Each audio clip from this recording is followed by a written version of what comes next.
আর্জেন্টিনার জন্য সময়টা বড্ড চ্যালেঞ্জিং, কারণ লিওনেল মেসি, তাকে বলা হচ্ছে বিভিন্ন মিডিয়া হেডলাইন করছে যে তিনি বিশ্বকাপ শেষ করার পর ড্রেসিং রুমে বেশ ইমোশনাল একটা স্পিচ দিয়েছেন, এবং ধরা হচ্ছে, আবারও স্পেকুলেট করা হচ্ছে যে আর্জেন্টিনার জার্সিতে লিওনেল মেসি তার শেষ ম্যাচটা খেলে ফেলেছেন। সেটা যতক্ষণ পর্যন্ত না জানা যাচ্ছে সেটার ব্যাপারে আসলে কিছুই বলা যাচ্ছে না। তবে শেষ পর্যন্ত লিওনেল মেসিকে ছাড়াই আর্জেন্টিনা দল তারা বুয়েনোস আইরেসে ফিরেছে, তাদেরকেও একটা ওপেন বাস প্যারেডে সংবর্ধনা জানানো হয়েছে। হাভিয়ের মিলেই বিতর্কিত একজন প্রেসিডেন্ট, তিনিও অবশ্য ন্যাশনাল হলিডে ঘোষণা করেছিলেন এই আর্জেন্টিনার ফেরা উপলক্ষে। আর্জেন্টাইন ফ্যানদের মনে, চোখে মুখে তাদের যে বিষাদ, ওই বিষণ্ণতা কাটিয়েও তাদের যে আকাঙ্ক্ষাটা যে এই দলটা তাদেরকে বরণ করে নেয়, যে বিয়েনভেনিদা, ওয়েলকাম বলা হচ্ছে, সেটার মধ্যেও এই বাস প্যারেডে তাদের ইয়াটা দেখা গেছে, আবেগটা দেখা গেছে। এই আবেগটা হয়তো আরো বড় হতো। Which is the world-class cable brand? Walton Cables, নিরাপদ আগামী সংযোগ। 2022-এর মতো যেখানে লাখ লাখ মানুষজন ওই বুয়েনোস আইরেসের সেন্ট্রাল সার্কেলে বাস প্যারেড করেছিলেন, সেটা এবার তাদের ভাগ্যে জোটে নাই। কিন্তু এখন কথা হচ্ছে, এই যে আমরা লিওনেল স্কালোনির একটা ইমোশনাল প্রেস কনফারেন্স দেখলাম, তার ভবিষ্যৎ সম্পর্কে আমরা একটু হলেও অনিশ্চিত, এবং এই দলটা এখন যেই ক্রস রোডে রয়েছে, মানে আপনি একবার ভেবে দেখেন 2021 সালের কোপা আমেরিকা, তারপর 2022 সালের বিশ্বকাপ, 2024 সালের কোপা আমেরিকা জেতার পর আপনি ফাইনালটা এমনভাবে হেরে গেলেন, তারপর এই দলটাকে নিয়ে তেমন আসলে উচ্চবাচ্য করা বা টু শব্দ করা বা একটু বাড়তি কথা বলা যে আর্জেন্টিনা খেলে জিতেছে, সেটা বলার সুযোগ নেই। অথচ এই দলটা যে পরিমাণ মেন্টালিটি দেখিয়েছে পুরো টুর্নামেন্ট জুড়ে, সেটাও আবার অনেকে ভুলে যাচ্ছেন, সেটা ভুলে যাওয়ার চলার মানে কোনো অর্থ নাই। কিন্তু এখন এই দলটার ভবিষ্যৎটা আসলে কি? এই দলের ভবিষ্যৎ অনেক কিছু নির্ভর করবে কে আসবেন কোচিং প্যানেলে, বা কোচিং প্যানেলে কোনো পরিবর্তন আসবেন কিনা, সেটাই হয়তো অনুমিত। এবং লিওনেল স্কালোনি আসলে এই দলটাকে নিয়ে যা অ্যাকমপ্লিশ করেছেন, যা অর্জন করেছেন, I think it's more than enough. মানে আপনি 1993 পরে আর্জেন্টিনা কোনো ট্রফি জেতে না, না কোপা আমেরিকা, না বিশ্বকাপ তো দূরে, বহু দূরের কথা। এবং আর্জেন্টিনার প্রতিটা টুর্নামেন্টে আন্ডারডগ হিসেবে ঢুকেছে এবং কোনো একটা হিউমিলিয়েটিং রেজাল্ট নিয়ে বের হয়েছে। এই আর্জেন্টিনার ভক্ত সমর্থকেরা প্রতিবার আশা নিয়ে দাঁড়িয়ে গেছে, কিন্তু তারা আরও একবার হতাশ হয়েছে। কিন্তু এই দলটাকে চ্যাম্পিয়ন বানিয়েছে এই লিওনেল স্কালোনি। এবং লিওনেল স্কালোনি হয়তো শেষ টুর্নামেন্টের ফাইনালটা এসে কিছু ট্যাকটিক্যাল মিস্টেক্স বলার কোনো আমাদের রাইটস নাই, কিন্তু তিনি করেছেন, বা এ নিয়ে অনেক আলোচনা সমালোচনার জায়গা আছে।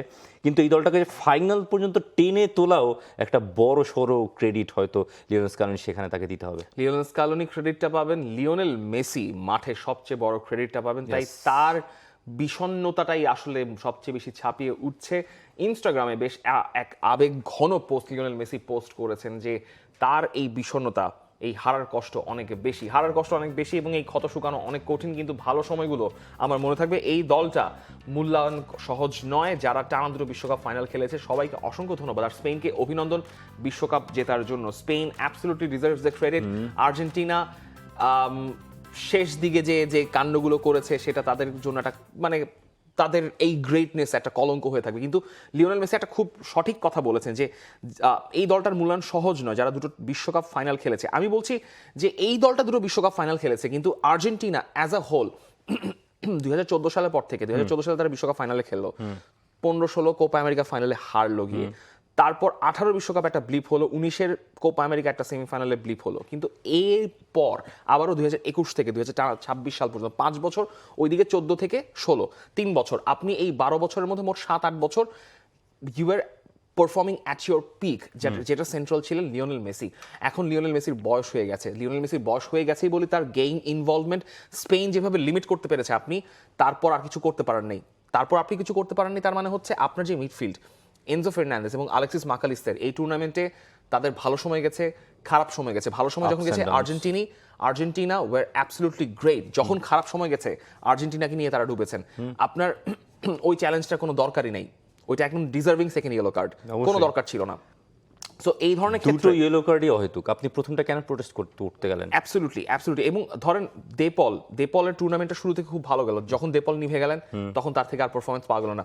আর্জেন্টিনার বিশ্বকাপ ফাইনালে সবচেয়ে বেস্ট পারফরমেন্স ছিল আমার কাছে মনে হয় তাগলিয়াফিকোর, এমি মার্টিনেজের কথা যদি আপনি বাদ দেন। সো আপনার কালেকটিভ অলরেডি ফাটল দেখা শুরু হয়েছে আপনার পারফরমেন্স অনুযায়ী। সো এর পরবর্তী যেই একটা দল বসে রয়েছে, ধরেন জুলিয়ানো সিমিওনে, নিকো পাজ, ভালেন্তিন বার্কো, তাদেরকে আপনি বাজিয়ে দেখার সুযোগটা অতটা পান নেই। ইজিগুয়েল পালাস পালাসিয়াস ম্যাচ খেলেছেন, খুব একটা ইম্প্যাক্ট রাখতে পারেন নাই। সো এখন সময় আসছে যে আপনার বাকি যেই আর্সেনালের অ্যাটাকগুলো রয়েছে, আর্সেনালের যে শক্তি রয়েছে সেটা বাজিয়ে দেখার এবং পরবর্তী যে সাইকেল রয়েছে সেটা ঠিকঠাকভাবে ন্যাভিগেট করার। এক্স্যাক্টলি, মানে লিওনেল মেসি ছাড়া এই দলটা কেমন সেটার পরীক্ষা হয়তো আগামী বছরগুলোতে আর্জেন্টিনাকে দিতে হবে। এবং ট্যালেন্টস তো আছে, আপনি হিসেব করেন নিকো পাজের মতো ফুটবলার খেলার সুযোগই পেলেন না, কারণ ওই ব্যালেন্স নষ্ট হয়ে যায়, ওই দিবালা দিলেমা দিলেমা। বিশ্ব চ্যাম্পিয়ন আর্জেন্টিনা আরও একটাবার ফাইনাল খেলেছে এবং এই দলটা যেইভাবে যে প্রত্যেকটা ম্যাচ লড়াই করেছে, এই মেন্টালিটিটা ধরে রাখাও একটা বড় সড়ো চ্যালেঞ্জ। যদি লিওনেল স্ক্যালোনি না থাকেন, যদি অন্য কোনো কোচ আসেন, হয়তো আমরা সিমিওনেকেও দেখতে পারি, হয়তো যদি সিমিওনে আসেন, এই ফাইটিং মেন্টালিটি, এই ডগ মেন্টালিটি তাদের ধরে রাখতে হবে। এইটা তাদের আইডেন্টিটি। এই আইডেন্টিটি তারা কতদিন ধরে রাখতে পারেন সেটা একটা বড় ফ্যাক্টর, বড় একটা প্রশ্ন। কোপা আমেরিকা আসছে, এরপরে বিশ্বকাপের প্রস্তুতি হয়তো এখান থেকে আর্জেন্টিনা শুরু করবে, কারণ লিওনেল মেসি ছাড়া চ্যালেঞ্জটা হবে 200% মোর ডিফিকাল্ট। এবং লিওনেল মেসি আপনাকে যেভাবে ম্যাচ বাই ম্যাচ বের করে দিয়েছেন, ওখানে তো আপনি অমন প্লেয়ার আগামী 100 বছর 200 বছরে পাবেন না। তো ওই মেন্টালিটিটা ধরে রাখা একটা বড় challenge.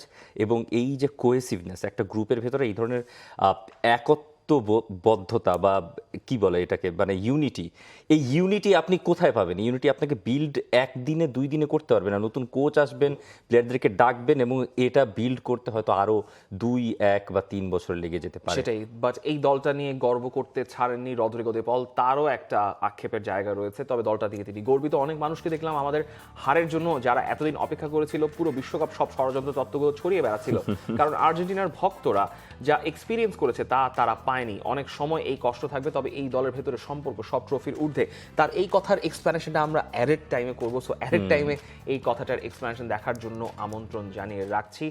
For more updates, subscribe to our YouTube channel and click on the bell icon. Follow us on Facebook and Instagram. Download T-Sports app to enjoy exciting games and highlights. Visit tsports.com.